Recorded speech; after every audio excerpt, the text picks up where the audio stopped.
Bonjour, bienvenue sur tablettepc.net. Aujourd'hui, je vous présente une tablette tactile qui se nomme SuperPad ou FlyTouch 2. En fait, elle est commercialisée sous les deux noms. C'est une tablette tactile sous Android 2.1 avec un écran 10 pouces, une résolution de 1024 par 600 pour un écran 16 dixièmes.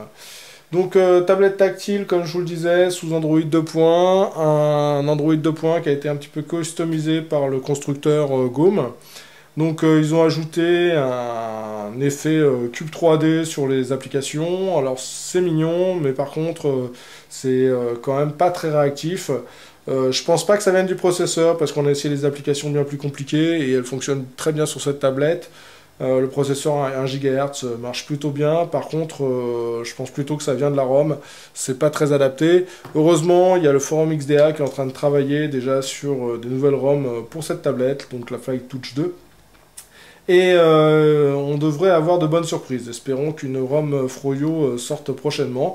D'ailleurs, ça pourrait y ajouter le flash, car dans la version Android 2.1 qui est fournie par GOM, il n'y a pas de flash intégré. Donc vous ne pouvez pas surfer sur les sites flash, exactement comme pour l'iPad. Au niveau connectivité, là, grosse surprise, hein, très agréable.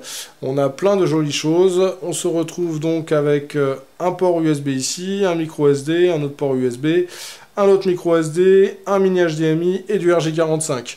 Les deux ports micro SD vont vous permettre d'upgrader l'espace de stockage de la tablette jusqu'à 34 Go, c'est-à-dire 16 Go par micro SD en plus de l'espace de stockage interne.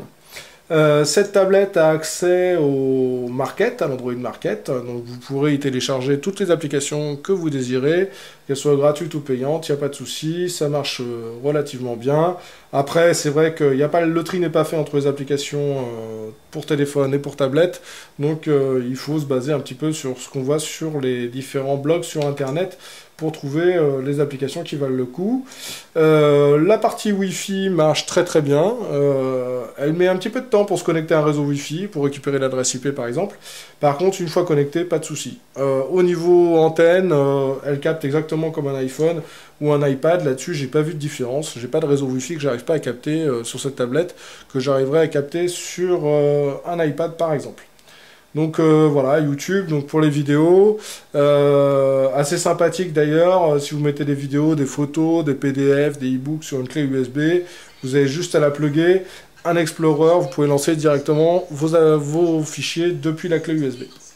Voilà, on va revenir à la page d'accueil. Voilà, ce bouton-là, c'est pas pour revenir à la page d'accueil, en fait, c'est un bouton back, donc c'est pour ça qu'il faut appuyer plusieurs fois pour revenir en arrière.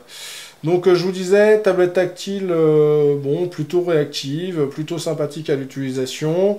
Au niveau autonomie, on est sur une batterie qui tient 3 à 4 heures en utilisation avec le Wi-Fi. Après, son gros défaut, ça va plutôt être la mise en veille. Si vous la laissez en veille pendant 24-48 heures, vous êtes sûr que vous allez vider la batterie. Alors je pense que c'est plutôt un défaut de la ROM, parce qu'il n'y a pas de raison que ça fasse ça, ça devrait tenir un peu plus longtemps quand même. Bon, le principal c'est quand même le temps d'utilisation, on est quand même sur une utilisation de 3-4 heures. Pour une tablette low cost de ce prix-là, ça reste fort acceptable. Au niveau son, on a deux speakers, deux sorties speakers ici et là. Sont pas très fortes, c'est un peu dommage, ça manque un peu de peps. Peut-être qu'on peut augmenter, doubler le volume en perdant un petit peu de qualité au niveau logiciel, mais bon, en attendant, par défaut, c'est un peu léger. Donc, pour mettre la tablette, par exemple, dans la voiture, pour faire regarder un film aux enfants, c'est peut-être un peu limite. L'écran, c'est un écran résistif, donc il faut appuyer un petit peu pour pouvoir sur l'écran pour qu'il réagisse. On s'y habitue, ça marche plutôt bien.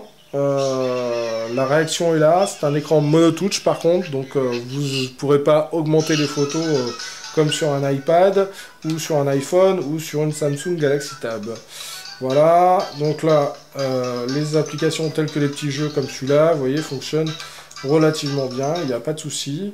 On est sur un OS Android 2.1 qui est multitâche, donc les applications, il faut les gérer avec un Task Manager. Là, j'ai rajouté une petite application Task Manager qui me permet de gérer les applications que je veux laisser ouvertes ou fermées, histoire de ne pas remplir toute la mémoire qui n'est que de 256 mégas, mais bon, ça permet tout de même de faire tourner sans trop de difficulté cette tablette. Que vous dire de plus? Oui, si, elle a une caméra en façade d'1,3 million de pixels qui vous permettra, par exemple, de faire du Tango et donc de faire de la visio via le Wi-Fi. Pas d'emplacement 3G, par contre les ports USB compatibles clé 3G, enfin compatibles avec certaines clés 3G, il faut quand même se renseigner pour trouver celle qui fonctionne correctement du premier coup.